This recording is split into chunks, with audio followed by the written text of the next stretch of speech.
Good morning, everyone. I want to welcome you to the MAPC Officers Meeting for the 1st of March, 2021. My name is Erin Wortman. I am the president of MAPC. The officers meeting is being conducted remotely via Zoom video conference consistent with Governor Baker's executive order of March 12th, 2020. To provide public access to the meeting while limiting the potential for abuse of video conferencing technology, members of the public may view the proceedings at www.youtube.com/user/MAPC Metro Boston. And with that, I would like to call the meeting to order. And first up, we're going to take the roll. Treasurer Sam? Here. Secretary Sandra? Yes. VP Adam? Here. President Erin? Here. I almost said Secretary Hackman again. I don't know what is up with that. Very official. Next up on the agenda is the approval of minutes from February 1st, 2021 and February 18th, 2021. I move we approve the minutes as submitted. Motion made by Sam, second made by Adam. Is there any discussion or questions on that? Seeing none, roll call vote is required. Sam? Yes. Sandra? Yep. Adam? Yes. And Erin? Yes. Motion passes 4-0. Thank you all. Next up is the review of, oh, yes, Mark? So just a small point on minutes. Heidi and Marjorie and I have all reviewed the minutes that Sandra submitted in regard to the executive session of, I believe, February 1st. Might have been February 18th. I think it was February 1st. And I actually sent those back to Margie yesterday to ask her to take a look at a couple of things. Those will eventually become part of the public record, but arguably not for years until the litigation is over. And I just don't want us to be in a position where the people who have to review those minutes are whoever serves in these posts 4 years from now, which seems a little silly. So I'm discussing with Margie the appropriate way for the officers to sort of be aware of those minutes and ensure their veracity, even though they will not be officially adopted or officially might be adopted, but they will not be officially put in the record until the litigation is over. So I just wanted you to be aware that that's where that stands. Adam? I do believe, and definitely Margie will know better than me, but I think we can approve them in executive session and keep them confidential until either this board or a future board votes to then make them public. Good. Yep. We approve them and then they're kind of sealed until the case has been resolved, I guess you could say. Yes, we'll put them in the sub basement and that will take care of that. So. Great. Okay, next up on the agenda is the review of contracts. Rebecca or Mark? Well, I would ask Sasha if we could have those on the screen. We'll start with pass-through, although I don't think there are any critical issues there. You'll note that on both of these documents, there's only one contract in February, and that's because it was a period, but this actually goes to February 15th. It's like December 15th to February 15th. And so there aren't many February ones, but there have been since then. And I just want you to be aware of that. I don't honestly think that any of these pass-through contracts need particular discussion. So I am open to questions. If you have any, Rebecca or I will answer them.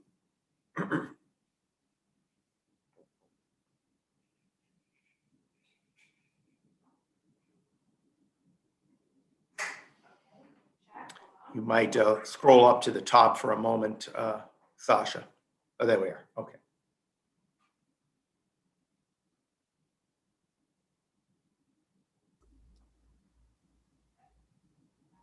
If there are no questions, we can move to the revenue contract or revenue contracts.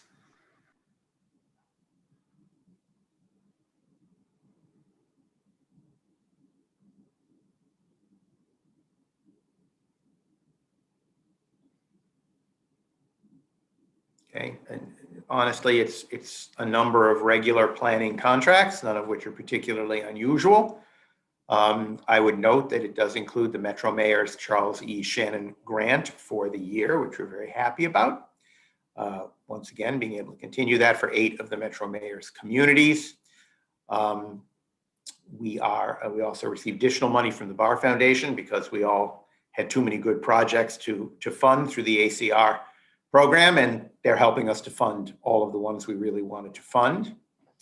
There has been a little back and forth regarding the Metro Future contract in line 12.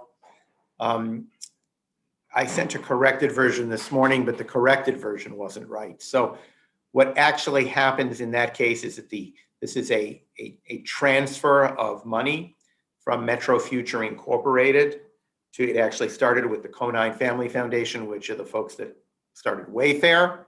They're very interested in trails. They have given us $25,000 a year for 3 years to expand our landline initiative. They're one of the foundations that will only give to a 501c3. They can't directly grant to a public agency, or they choose not to. So it went to Metro Future Incorporated. That represents $71,250 of revenue to MAPC. That should be in the revenue column. And there's nothing actually in the pass-through column, since we're not passing any money through. The $37.50 is a fee maintained by Metro Future Incorporated. So if you could scroll down, Sasha, a little bit more, that includes, this is our annual DLTA contract. Later than ever, but better late than never. And I think that's about it. You know, a series of good work contracts that we're glad to have. Great. Any questions? I can just ask a quick question, I think, too. The DLTA, that's the lump sum for the year. That's the totality of the money. That's right. Okay. We also put in a 10% match, Sam. So the money actually available for distribution is slightly higher. Who's the, oh, and it's Housing and Community Development from the state is the. Yes, it's sort of jointly managed by the Department of Housing and Community Development and by the Division of Local Services. Okay. And the Metro Future money is for the land trails. It's not Metro Common at all. No, it does not have anything to do with Metro Common. Okay. But Metro Future is the 501c3 that can receive that money. That's exactly right. Do you, just out of curiosity, is there a legal contract that you then sign with Metro Future to get? Yes, we have a very bureaucratic and detailed process for the exchange of any contracts. Might be under the master contract that we have with Metro Future, Sam. I'm not sure there's a separate one for each one, but the invoices and the checks are very carefully issued and signed. I never completely remember which is which, but out of the invoices and the checks, Erin signs one and I sign the other. So it's not the same person all the time. Right. Okay. Those are my questions. Thanks. Yeah. And we typically have a quarterly Metro Future meeting, typically in March. So maybe at the next officers meeting, we'll also have a Metro Future meeting, board of directors meeting directly after. It's usually, Erin, in the first month of each quarter. So we had one, I think, in January, and we'll have one in April. Okay, perfect. Great. Any other questions on the review of contracts? Great, seeing none. Thank you, Sasha. Next up is the staff. Let's see, hiring and staff updates. Rebecca or Mark? Rebecca. Yeah, sure. So as I think you heard at executive committee, we have started filling our positions that were open due to attrition that we had held on at the beginning of the year. So we have Jessica Boulanger, who started in our transportation department, Sukanya Sharma, who started in our economic development division, and today Von Du is starting as a senior environmental planner in our environment division. We currently also have an opening in our clean energy division. Unfortunately, the finalist process did not work out there. We had 2 great finalists who, for a number of reasons, it didn't work. And so we're continuing to look for that position. Additionally, Mark and I have done finalist interviews for our legal department, and hopefully we'll be making an offer by the end of the week for another legal counsel. Again, 2 excellent finalists in that. We are then, and as you heard in the budget review that Sam put forward, really looking at what new positions we're going to be able to post. We currently have a housing position posted and are also going to be looking to post another generalist land use position. We are also working to fill a position in our municipal collaboration department. It's not a new posting, but we decided to hold with the uncertainty of how those revenues would come in, and now feel confident in filling that position. So that posting should come soon. Additionally, we have been able to repost for our Director of Operations. It is now called the Director of Equity, Culture, and Operations, and we have really redone the job description, kind of thinking more about, I think the last process was really good for us to think about what do we really want, and I think it's a much stronger posting. I would really encourage all of the officers, and Sasha, on behalf of Heidi, maybe you can share the posting to please share this around. We are really looking for a senior level person, and it's a really critical position, particularly, internally focused at the agency. So really hoping to get some great candidates there. And then finally, there is one other position, some type of planner position that we feel like we can fill from the budget. And we're just having conversations trying to figure out what makes sense given the work that we have in, as well as kind of the ability for directors and managers to manage and bring new people on board. Lastly, we're really trying to be intentional about creating kind of a cohort and thinking about how do you bring new staff in a remote environment. We have brought 3 staff on remotely so far. And I think it's going well, but it's definitely, I think, hard to get, the best part about working at MAPC is the culture and the colleagues, and that's really hard. We don't have a lot of practice on how do we bring people on remotely. So, managers and directors are trying to really figure out how to be intentional. And we also have a group of, led by Carolina Prieto and Rachel Marks, really thinking about how are we continuing to make connections virtually.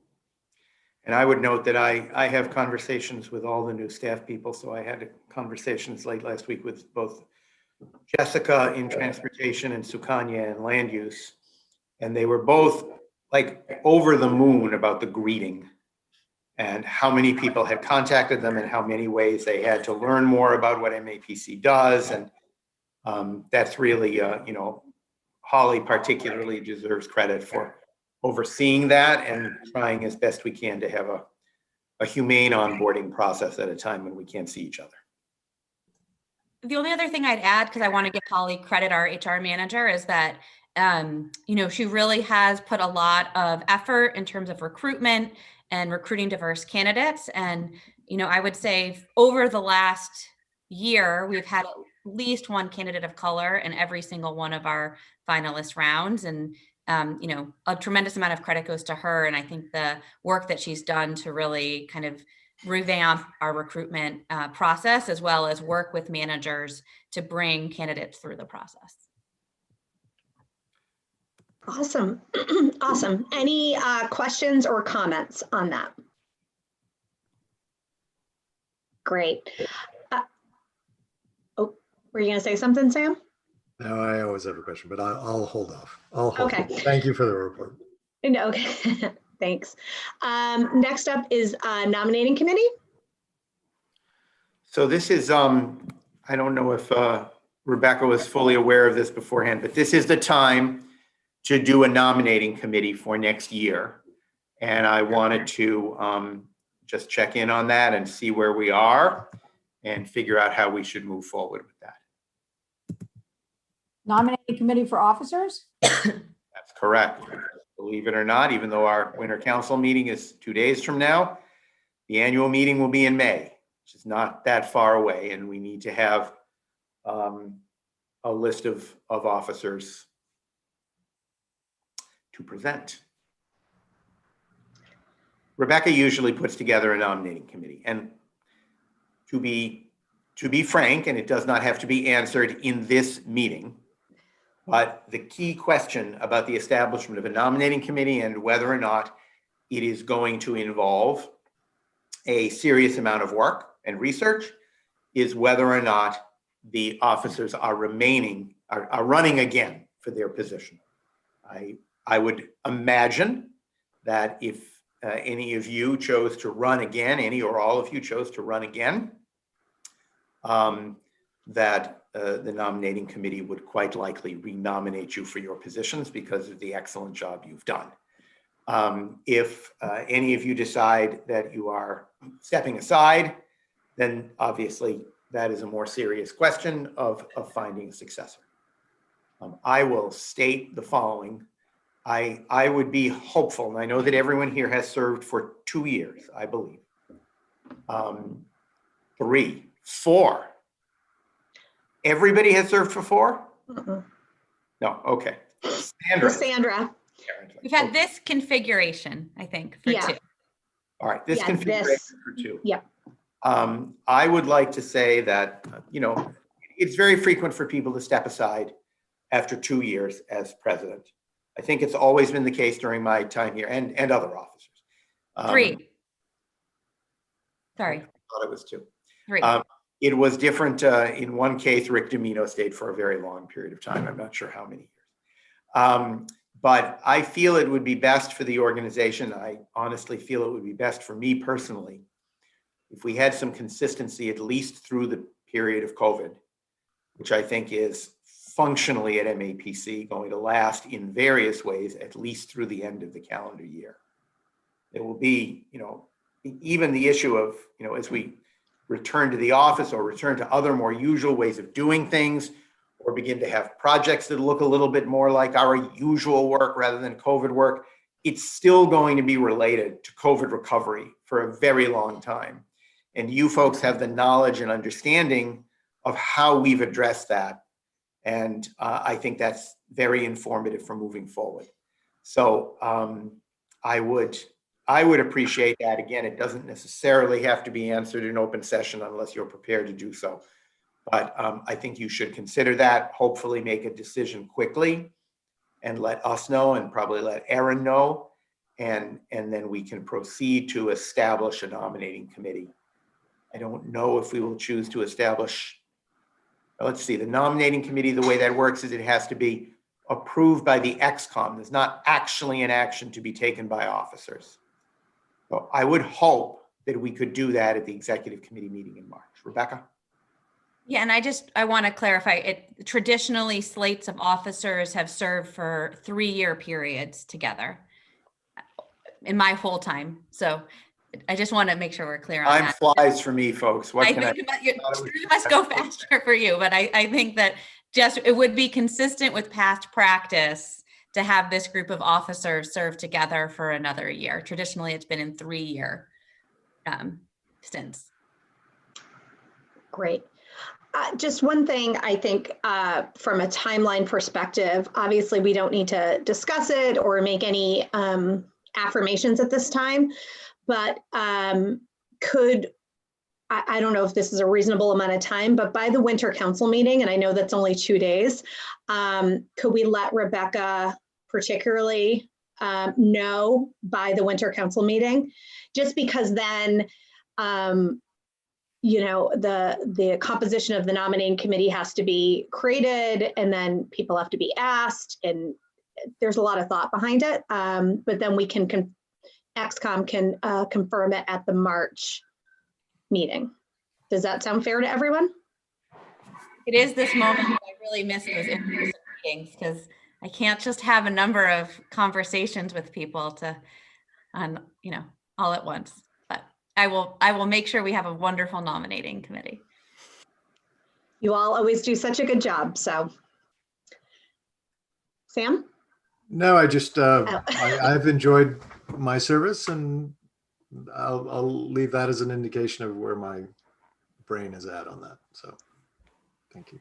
And obviously, I think it would be wonderful to do the 3rd year all together. However, I also understand that, life happens, work happens, other priorities have to come up. So if that changes for anyone, obviously, there's no hard feelings either. So I think that's important to say. Sound good? Great, thank you. Next up, legislative, I think that should be executive matter. Oh no, legislative matter retirement system. I'm sorry, I'm jumping ahead. Legislative matter retirement system. Rebecca. Sure, and this is more a reminder of an issue. So we've talked about this before, but as a reminder, the treasurer as a reminder, most of the RPAs, not all of them, but most of the RPAs are members of the state retirement system. A number of them, not MAPC. It's important to understand that MAPC has always been part of the state retirement system since its inception, but a number of them joined the state retirement system now over 50 years ago. And as a result of an audit of the retirement system, letters were found saying that they would contribute that employer share. And for the last over 5 years now, 8 RPAs have been receiving bills, not for their share, but for the actual cost of their retirees. So, really large bills that would, essentially are impossible for them to pay. There have been a number of different attempts at resolution, including a legislatively mandated commission, which fell apart without issuing a report. And last session, the treasurer's office did file a piece of legislation that would, essentially, if passed, really bankrupt those 8 RPAs. As a result of that, MARPA retained the Tremont Strategies Group to help them work that through. And that legislation did not make it through last session. So where we stand at the beginning of this session is that the treasurer has filed another piece of legislation. Our legal counsel feels like it is unclear whether, if that legislation passed, it would somehow affect MAPC and CTPS. There's new language that leaves up some uncertainty, so it's important to understand that. And at the same time, the regional planning agencies have decided to file another piece of legislation to try to rectify the situation through a statutory change. Senator Goby and Representative Arciero are the lead sponsors of that legislation. And so we will be working with those RPAs to try to get that legislation passed this year to rectify the situation and kind of really clarify and put into statute the status quo. I will say in that time, or since that time, 2 other regional planning agencies, Berkshire and FERCOG, have joined the retirement system. And in their special legislation, the intent was clear that the current status quo was carried over to them. And so we do feel like we do have some recent legislative history that kind of clarifies how the general court feels these issues should be dealt with. But, as we embark upon the legislative session, it's important for you guys all to know this. And then, I would also note that we know how long it takes for bills to pass and how slowly things can move. And so, we're hopeful that this issue will be resolved in the next 2 years. And we also understand that, this issue could continue to linger as it has for the last 5. Are there any questions? Do you want me to call on people, Erin? Yeah, call on. Adam. So thank you for that. That's opened my eyes to a whole world of retirement system that I didn't know existed. But I'm just curious, does each RPA, both those affected and those not affected, do they have their own actuarially defined unfunded liability, or is it all just in the big state pool? So it is all in the big state pool. It does show up in the audit as part of the change in law. So you can see what's defined, but it's all in that big state pool. And it is always funded every year through that line item. So it is not that the retirement system is short on funding. That funding is provided as part of that state line item every year. And so historically, obviously payroll deductions go into the system from the employees. And then it's funded via that line item. Each RPA's, what they owe is funded via that line item, and there aren't monies directly from the RPAs going into the reserve. Correct. And it's similar for the MWRA, for the MBTA, and a couple of other regional state entities. Okay. And in part, the challenge is that, the RPA is unlike a regional school district, for example.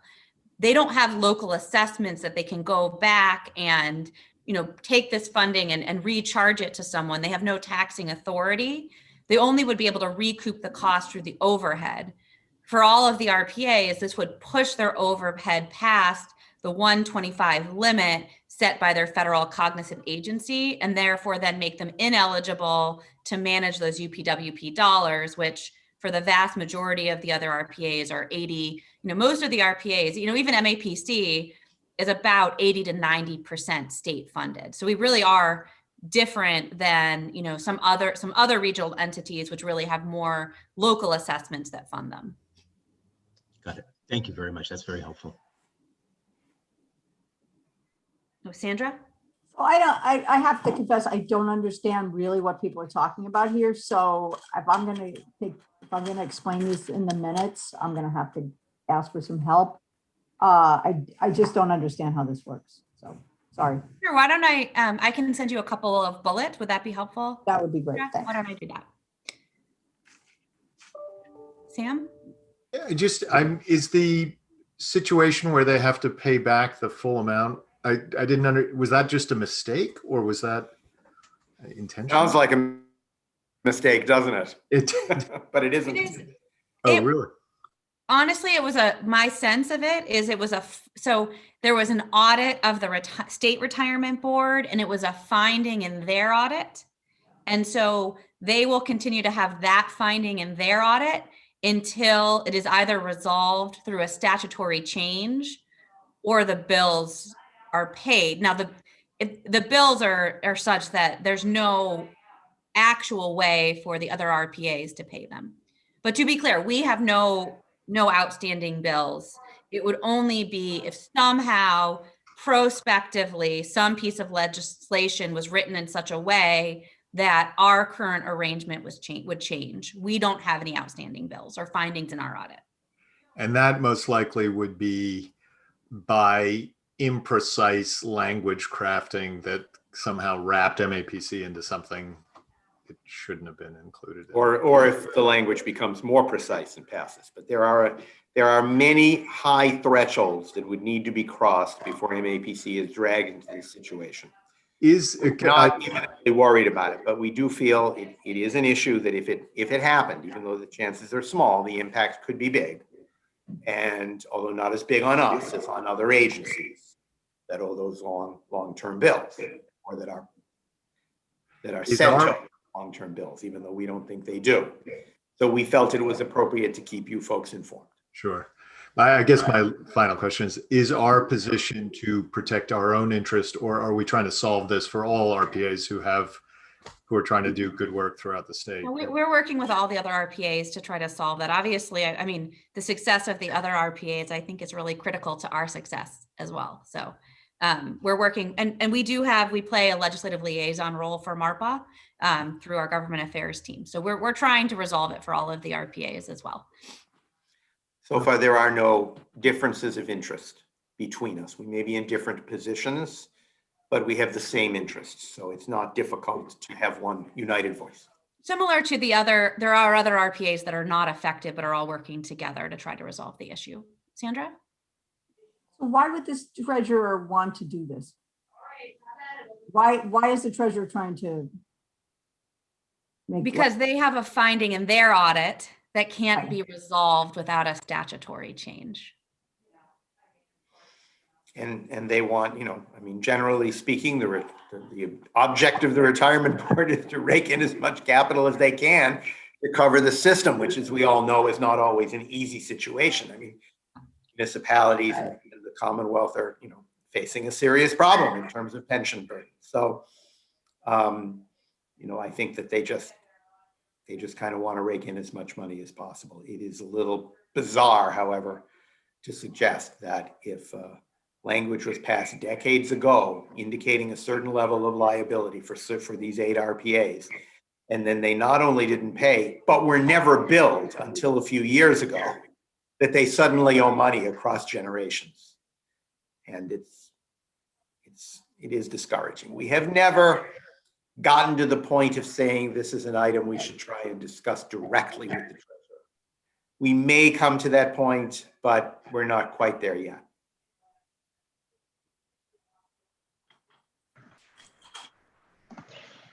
But if we do get there, we'll let you know. We'll probably ask a few of you to come along. Great. Any other questions? Seeing none. Thank you for the update on that, Rebecca.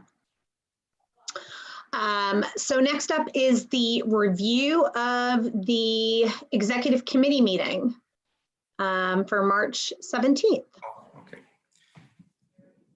Do we have a draft believe so. agenda? I don't think we do. No. So I'll be honest. We just had our executive committee meeting 3 days ago. So we have not put together an agenda for the upcoming executive committee meeting.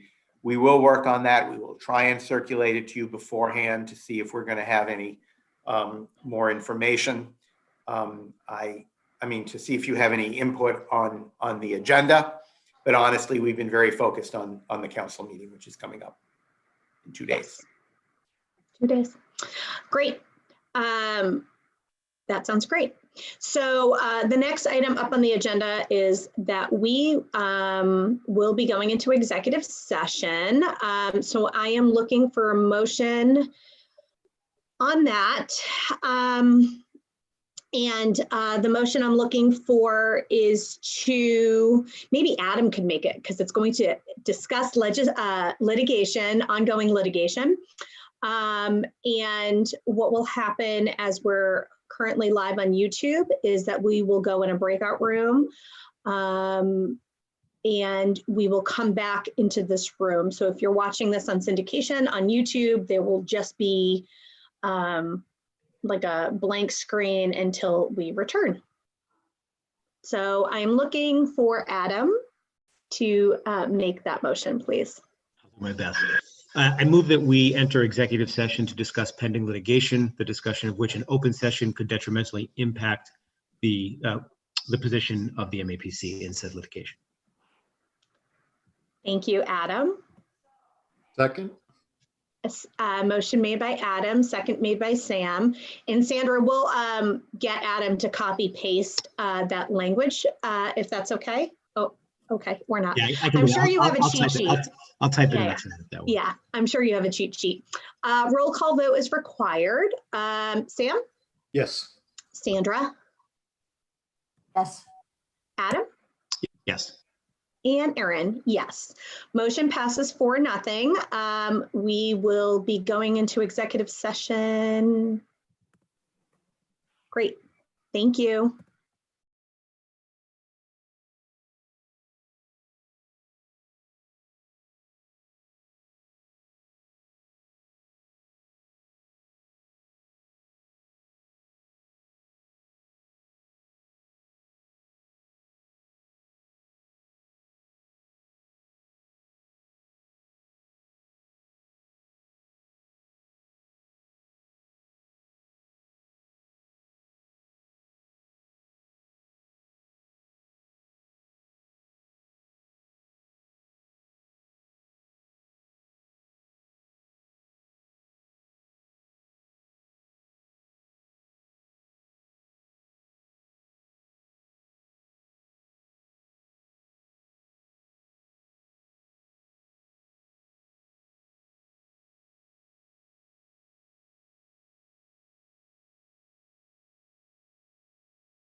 Hi, Sasha, we're back. I think We are. oh, there's Sandra. Perfect. Could we Right, take, does everyone have their bearings before we jump in? Yeah. I am hoping that before Rebecca leaves, I can make 2 brief announcements under other business, if we could take that item. Sure. So moving to other business not known, just 2 quick notes. First of all, I think we neglected to put anything on the agenda regarding the winter council meeting. I want people to know that the winter council meeting, we'll start with the business meeting, including the approval of the budget and assessment. It's extraordinarily important we get a quorum there in order to be able to take that vote on assessment. And we will be having a presentation, mainly by the Data Services Department at MAPC, on the future of work. We've been doing a tremendous amount of work on this. The governor is about to let out a contract to some big company for an insane amount of money. Don't put that in the minutes, please, to do the future of work, but we're doing it already. And we're going to have a public meeting on it on the 3rd. The topic that was considered for that, which is the impact of the pandemic and the recession on women, and particularly women of color, is a topic that proved a little too difficult to organize for the 3rd of September. But we have some great people who are interested in participating in this session, and we are going to do it either toward the end of March or sometime in April. Sasha particularly has put in a lot of work on this. I want to thank her for that. It's a very important topic, and we are going to focus on it at a future webinar. It won't be a council meeting. We'll focus on it at a future webinar. Any questions on the council meeting? No, I did have one item to bring up, though, about the winter council meeting that I want to make the officers and everyone aware of, because we're still in a pandemic. We are on rotating Wednesday school here. So I am able to open the business meeting. And the only thing is, I just want to let you know is that I will be shutting off my camera at one point because I have to pick up my offspring, and then I will be back. So I anticipate that I will leave the council meeting at 10 or 10:05, and then I'll pop back on. I just want to make you aware of that. I think we can do all the business in the first 30 minutes. I feel pretty good about that. And then the only thing is that, Mark, you will most likely, you are probably going to do it anyway, but you will introduce the speaking part of the agenda, I assume. But I just want to make you aware that that's kind of typically when we set the council meeting, we did not have school on Wednesday. And now we're in a rotating every other Wednesday in person. But we're still. I'm surprised the Stoneham Public Schools didn't take our council meeting into account in setting their schedule, Erin. It's very disappointing, really. Well, because Tewksbury's not an MAPC. Tewksbury, right. Yeah, I can't believe it either. And I'm still in half days. So pickup is at 10:15. Good times. So hopefully there won't be any disruption from my end, but I did. And all the more reason to try and get that assessment vote in before we lose you, because I don't want to lose even one vote. Right. Yeah, I feel we can really, I feel like the council has been great with the online format, and I feel like we've been really efficient. So I believe we can. So. And we are, we have the system in place. I'm not familiar with it, but Sasha and Heidi are, and I hope Erin is to the degree that she needs to be. We have a system in place to record votes, I think through reactions rather than roll call, or in the chat rather than. Chat. I mean, it is a roll call in effect, but it's not one where we have to count out 138 names. So.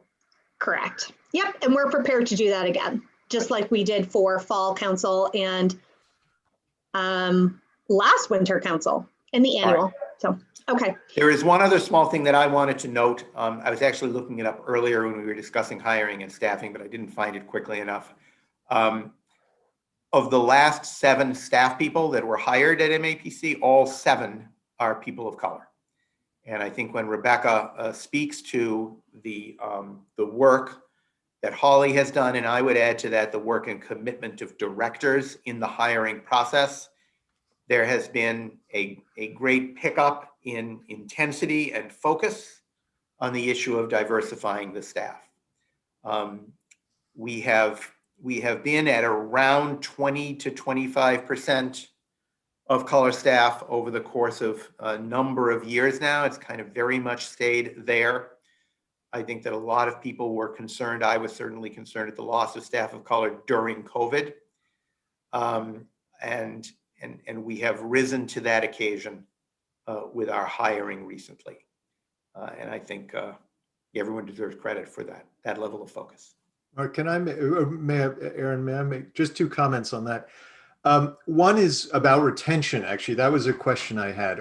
If they're joining the staff, are they staying on the staff, or are they leaving to do other things? Well, I think we have that issue, period, for everybody.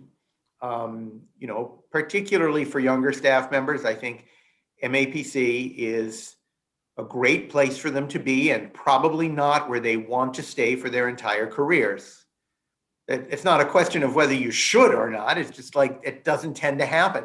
I think it's true of any job that most people get in their 20s, 30s. It's not like it used to be. And I think it's mainly a good thing. People don't usually stay in one agency for 30, 35 years. I don't think that's any more the case with staff of color than it is with others, but staff of color tend to be in the younger cohort because, as you know, when I came here, and even I think when Rebecca came here, there were not as many staff of color among the more advanced members of the staff. And as a result, we see it a little bit more.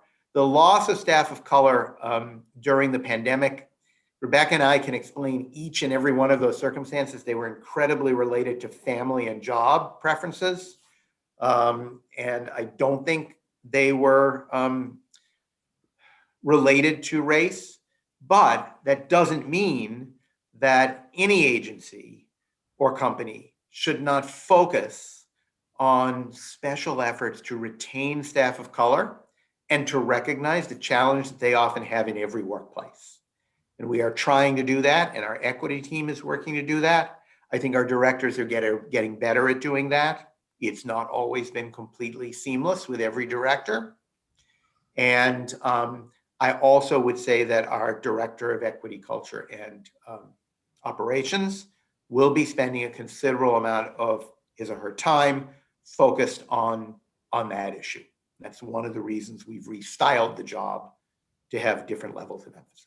Rebecca, if you have anything to add. Yeah, I would just agree. I think in general, we've been filling newer staff and that, in general are more likely to leave. I think we see that across the board. I think if you looked at the numbers, it would be years of experience and years at the agency would be the number one kind of factor in terms of decisions to move on. And, in many cases it's because of family, and in many cases, we're well served by having MAPC alumni across the region. We really are. I see it in strength in so many different planning projects that we have, but it is something to be concerned about. I do feel like we're doing a really good job in terms of kind of bringing in new staff, yet we still have a lot of challenges, particularly in terms of diversification of leadership. And we have, made the table bigger at directors. And I think really, when I started as deputy director, the table was entirely white and predominantly male. It was just me and one other female director. And in that time, we've brought on 6 directors. They've all been women, and 3 have been women of color. So we're making progress, but it's still not enough. And I think that's really where we need to do more, is in the manager and director level.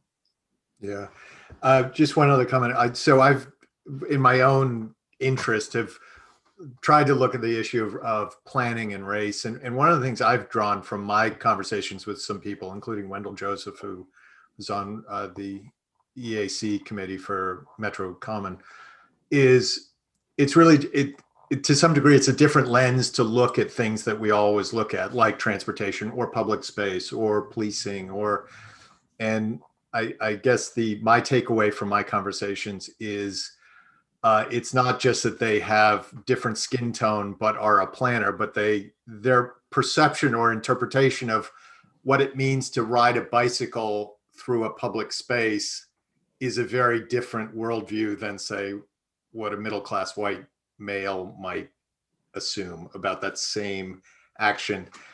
That's a kind of an unclear statement, but I'll share with you these two little video conversations I did with these guys. Very, very thought-provoking about issues of really looking at the world through different eyes, I suppose is what I'm trying to get at. Yeah. I might note that, and it's just a bookmark for maybe a future, maybe the next officers conversation, is that our challenges with diversification of the council, executive committee, and officers are far greater than our challenges with staff and remain largely unresolved, although there have been some improvements. So to bookmark that, maybe in April, we should have that conversation.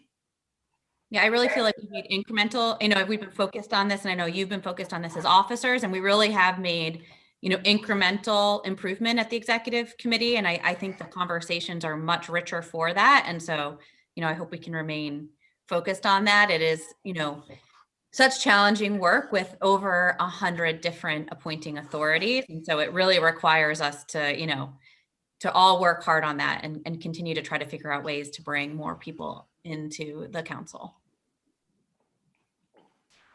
I think Adam had one more matter of other business. I'm not sure. Oh, yeah, thank you. And I don't mean to shift away from this important topic, but before Rebecca goes, I just wanted to say, and I know I've said this a few times over the course of our meetings over the last few months, but as we've sort of transitioned to this next phase of the pandemic where there's still needs for restrictions, but the vaccine is rolling out, from my day job's point of view, I just want you to all know Mark and Rebecca and their team at the MAPC have been absolutely, remain to be absolutely vital and critical to our local efforts in planning and advocating and responding and reacting and everything that we're doing. So I just think it's important to recognize they are, I know it's not just the two of them, but they are doing incredible work, and both of them are an incredible resource to me, I know, in the job that I do. And I'm sure if you surveyed managers, mayors, public health directors, they would say the same thing. So just hats off, thank you. And the finish line is maybe maybe we can see it, but I'm so grateful for all of your continued work. Thank you, Adam. My day job agrees. So thank you. Sandra, did you have something? I just want to ask if you can get me a vaccine. I could give you hints, Sandra. I don't know. I think I could give you hints. Most of them I've learned from looking at the different Facebook groups that I belong to, which have like long threads on hints, but my sense it's a lot of refreshing. I don't know what refreshing means. So anything you can do to help me would be appreciated. Sandra, I'm happy to talk to you offline. I've been trying to support a number of people to figure this out, but I'm happy to talk to you offline about that. Thank you. I guess I just want to say I'm ready to cry, and I mean it is horrible. It is horrible. I would agree. All doors are closed at this moment. Not apparently the Secretary of EOPS, but anyway. Okay. We will try and provide some help, Sandra, if we can. I don't know if we can, but we'll try. That's all we can do at this point. Okay, great. Thank you. Seeing no other business not known at the time of the posting. Rebecca, I think you are, I don't want to say dismissed, but you get to enjoy time outside of this screen. So she gets to get ready for our 10:50 odd meeting with Senator Warren. So that's the exciting part of our day.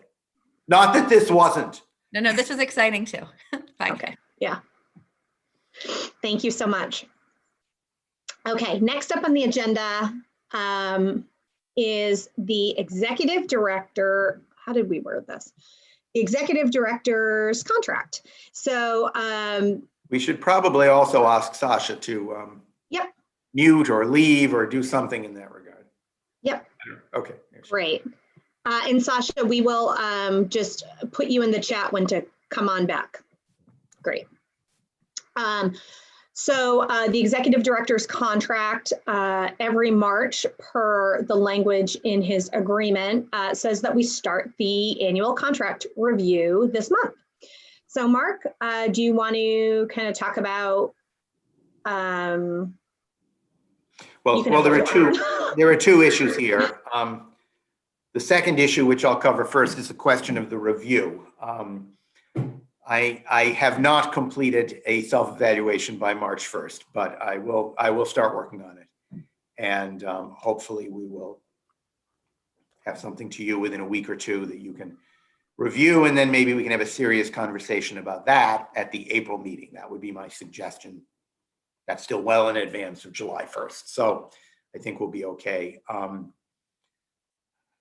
This is going to be kind of a self-evaluation like no other, because everything else is like no other in our present circumstances. I will probably focus on some of the adjustments of the agency to COVID response and recovery.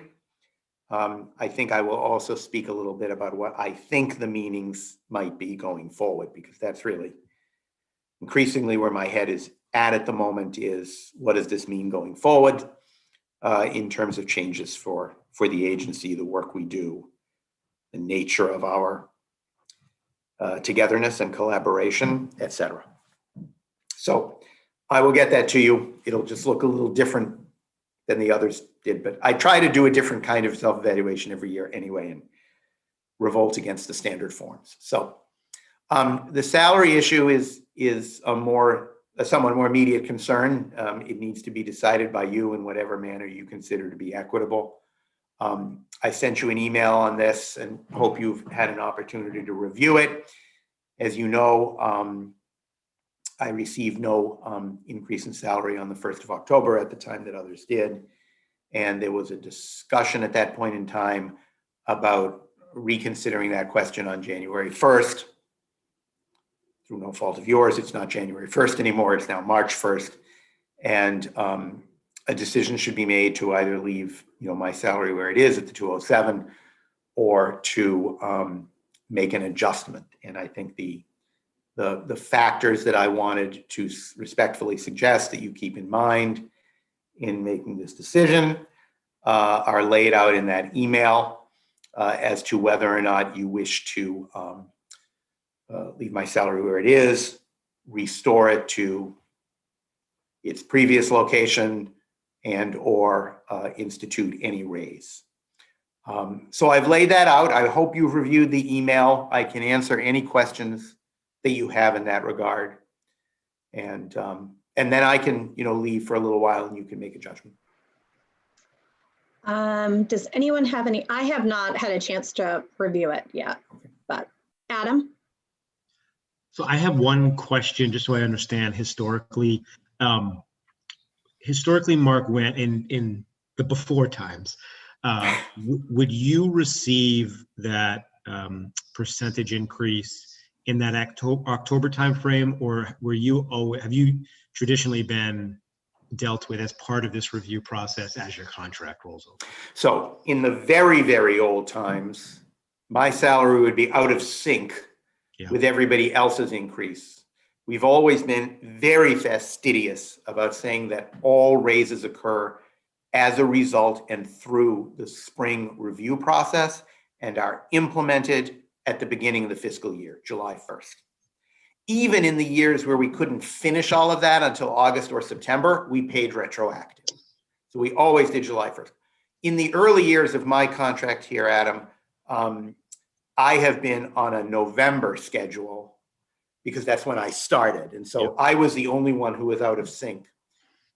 We changed that a number of years ago so that my contract also runs July 1st to June 30th, and my raises are also done on July 1st. So that brings us to this past year, 2020. In 2020, we all felt, as you will recall, that the agency's financial certainty was not great enough to enable us to do raises to anyone on the 1st of July. With one exception, as you'll recall, there was one staff person who insisted on a substantial increase, but that's another matter. Everybody else was just held the same on July 1st. By October 1st, we felt that we were in a strong enough position to give raises. And we gave 2% raises across the board.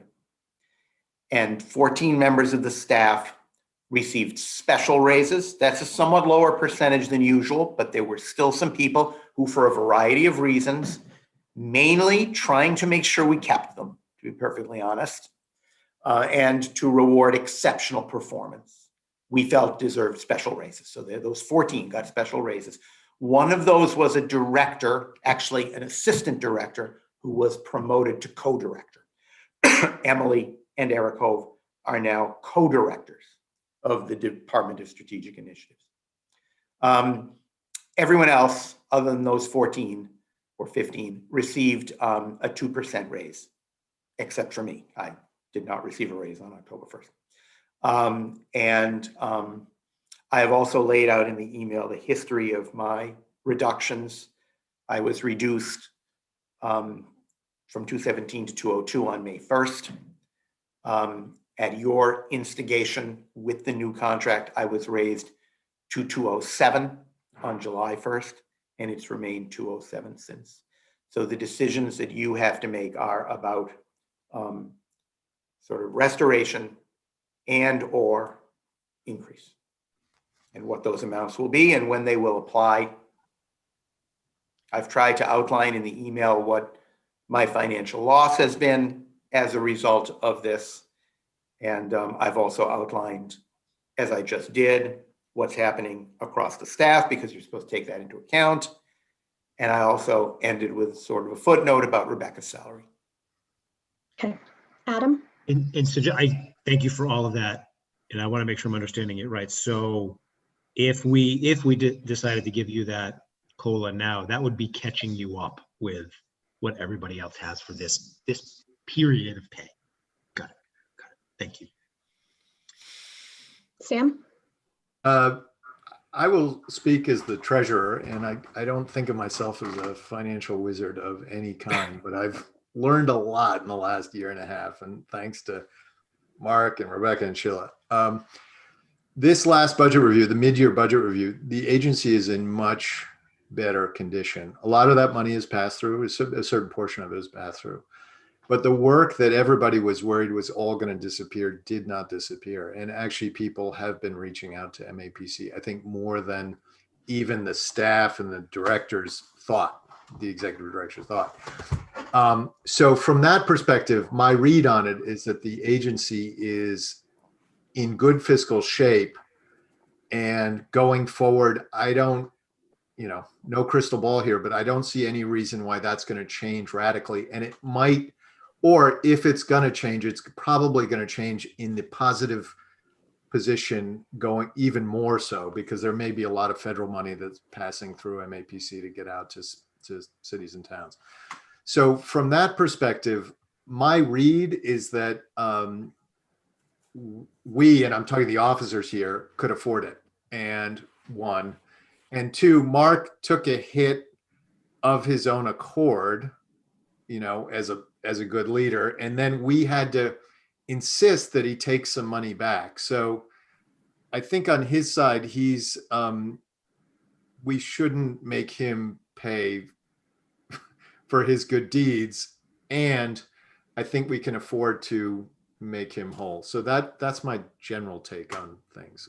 And again, I'm no expert on this stuff, but that's where I'm at on it. I endorse that, especially based on your look at the finances and your consideration of where the agency stands. I endorse bringing Mark back up to full with the 2% adjustment as well. Sandra?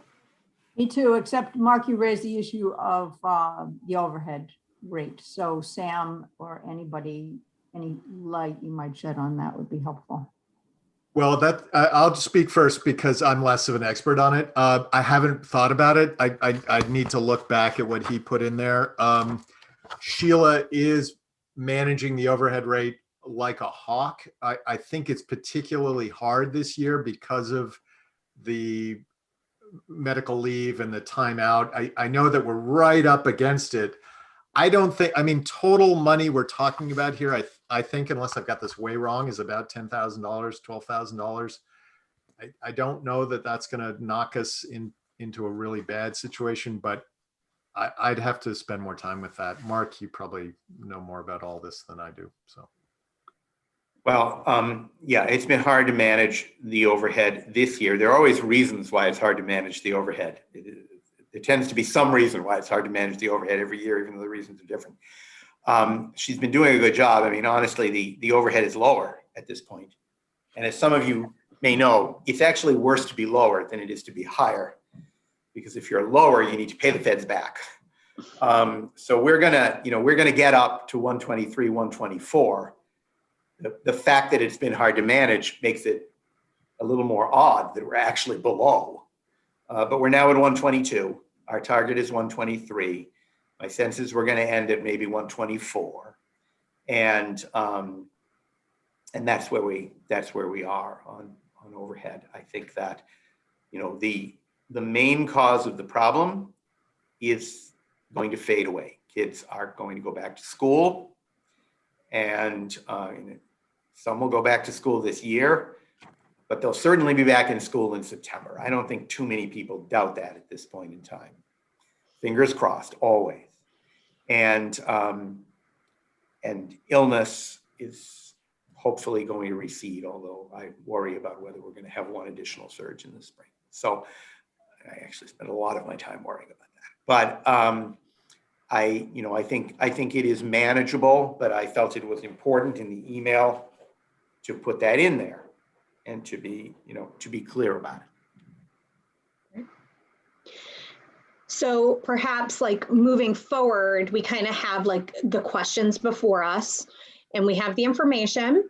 And I think that we should all do what we need to do to be prepared, if appropriate, to make a decision at the April officers meeting. How does everyone feel about that? Sandra? We can't make a decision now on that.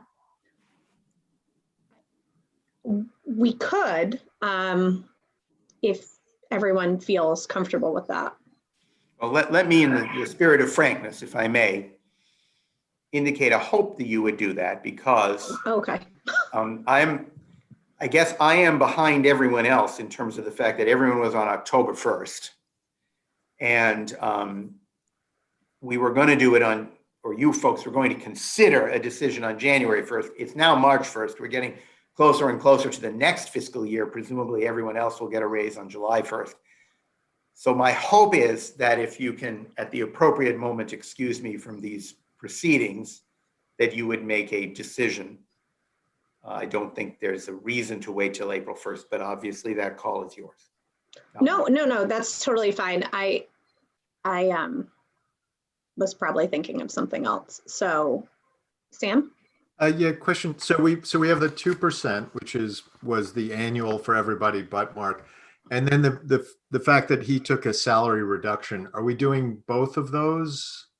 Is that the goal? I don't know. I don't have a thought about it. Let me tell you what I think the questions are. I think since we're only a month from Passover now, I think there are 4 questions. And let me see if I can remember them. The first question is whether or not my salary is going back up to where it was or to some other number. It's now at 207, 290. It was at 217, 290. That's question number 1. Question number 2 is, am I getting a raise? Question number 3 is, when is that raise made effective? You folks could choose March 1st, you could choose January 1st, you could choose October 1st, but you have to decide when it becomes effective.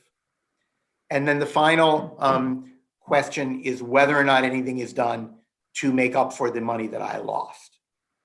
And you can make any decisions you want in that regard. But I think those are the four issues. And I'm able to answer any questions that you have on that, but then I feel I should excuse myself and you folks should deliberate on that. Okay. Adam, did you have a question or? Well, I guess I suppose I can ask this or state this while Mark's still here. I mean, I feel ready to make a recommendation on the first 3 questions. Mm-hmm. I don't feel like I know enough sitting here right now about the fourth question and what its total is or how that impacts the overhead rate. So I think maybe my question is, Mark, you expressed a desire to have an action taken today. Do you feel like all four need to be addressed today? Or if the first three are addressed, do you feel like the fourth could be addressed with a little more information at a future meeting? Well, I guess what I feel would be,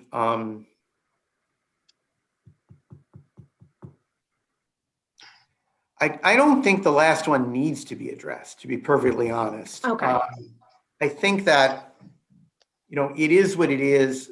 Going way back, I think, is a little peculiar.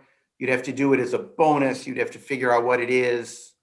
I mean, I guess I would say that I as you know, I usually resist making a specific request. I suppose I will give you something to think about. I think that the agency is in a strong enough fiscal shape that my salary should be returned to what it was. Everyone else got a raise as of October 1st. I think I should get a raise as of October 1st. And I think that it might be reasonable to say that that raise should be 3 this year. And the reason that I say that is because some other people, based on excellent performance, got 7, 8, 9, 10. I think that it helps to blunt the loss that I took beforehand without, it doesn't cover it all, but it helps to blunt it. And it does so going forward without having to reconsider making up for that loss, which I think would be more awkward and which would probably require a bonus of some kind, which we generally don't do. I also feel it would enable me to increase Rebecca to 3, which I think is appropriate because, the two of us, I think, this is what we do. We do it 24/7, it seems. And I think we have, to an exceptional degree, over the course of the last 12 months almost. And I think that we both deserve that. I think it's also, I think that I want you to know that as I look to July of next year, I am feeling, and this is different than the way I've usually felt, that the particular group that needs attention in the upcoming raises are directors. And I feel 2 reasons for that, because even though everyone at the agency is working hard, it is the directors who have changed their lives to kind of work weekends, evenings, everything. I mean, Mark Rassicott was editing DHCD guidance on housing choices last night for hours. And I think that's a change that has occurred more among directors than it has among other folks. Also, our salary survey indicated that directors were the class that were underpaid, not staff. And we usually ignore that because we're trying to keep the staff. The people who leave are the 28-year-olds, not the 55-year-olds, but it's the 55-year-olds that are underpaid. So, I think that if Rebecca and I got a little more this time, then, we could focus a little more on those other director salaries next time. So that's a thought. I am going to be fine with anything you decide. Just one quick question. With the above and beyond increases, those 7 or 8 that got above the 2%, what were the ranges? You said 7, 8, 9, 10%, but like what were?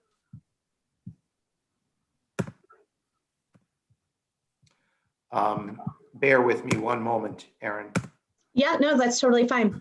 Because, you said, some got a higher than that 2%. And I thought like 5, right?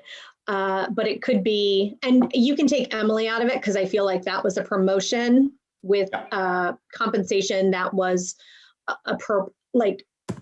compensation change would have been appropriate based on a different position, although it was based on excellent or exceptional work. So I'm just reading the numbers. Yep. From the salary sheet. I'm reading the percentage increases that were not 2. Yep.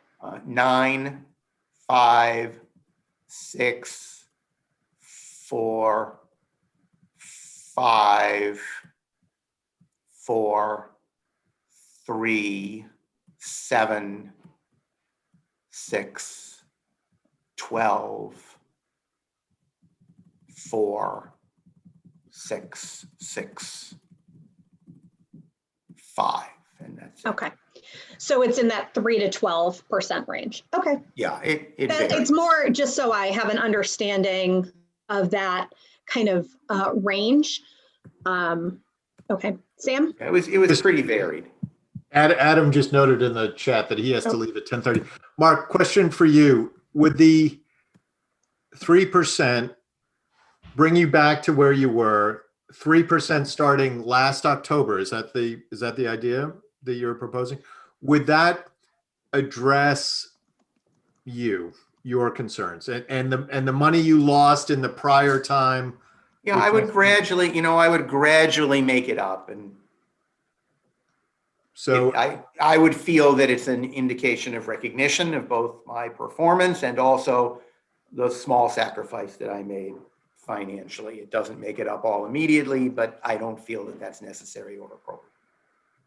okay.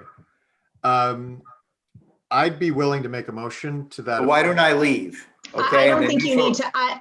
I don't No? think you need to leave. Oh, No. okay. Just based on the conversation, I don't think you need to leave. I don't know. Go ahead, Sam. Yeah, so I'm willing to make a motion. I would just preliminary it with my treasurer's assessment is just a back of the envelope from memory. That's what I can bring to the conversation. It's not a deep look at the numbers, but with that being said, I would move that we increase Mark's salary to his prior salary before he self-imposed a cut, imposed a cut on himself, his own salary, and institute a 3% raise retroactive to starting October 2020. October 1. October 1, 2020. Okay. I don't know. So the motion, just so I understand, is to restore the salary to the pre-cut rate, that we additionally compound a 3% increase retro to October 1, 2020. Is that correct, Sam? Yes, correct. Okay. Okay. I second that. Okay, that's what I thought would happen. So we're going to say Sam made that motion and Sandra seconded that motion, if that's okay. Adam? Any other conversation or question on the floor? Great. Roll calls required. Sam? Yes. Sandra? Yes. Adam? Yes. Erin? Yes. Motion passes 4-0. So Mark? Okay. All right. Thank you very much. I appreciate it. Appreciate your attention to the issue. See, this is why it's good to keep a slate of officers on for more than 1 year. Yes, I agree We with that. kind of You know that. we kind of knew where we were going on that. So that was good.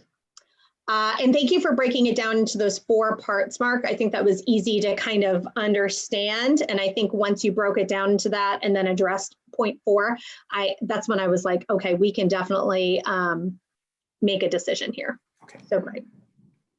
Oh, go to be ahead. clear, effective date today, is that correct? Not March 1? No, October 1. Actually, October 1. Sorry. October 1 Yeah. as of today's vote. Yes. Yeah. I am just messaging Sasha that she can come back so she can de-live us. Hello, Sasha. There is no other business, as far as I know, on the agenda before us, unless there's anything else. Great. So with that, I'd like to entertain a motion to adjourn. So moved. In a second. Okay.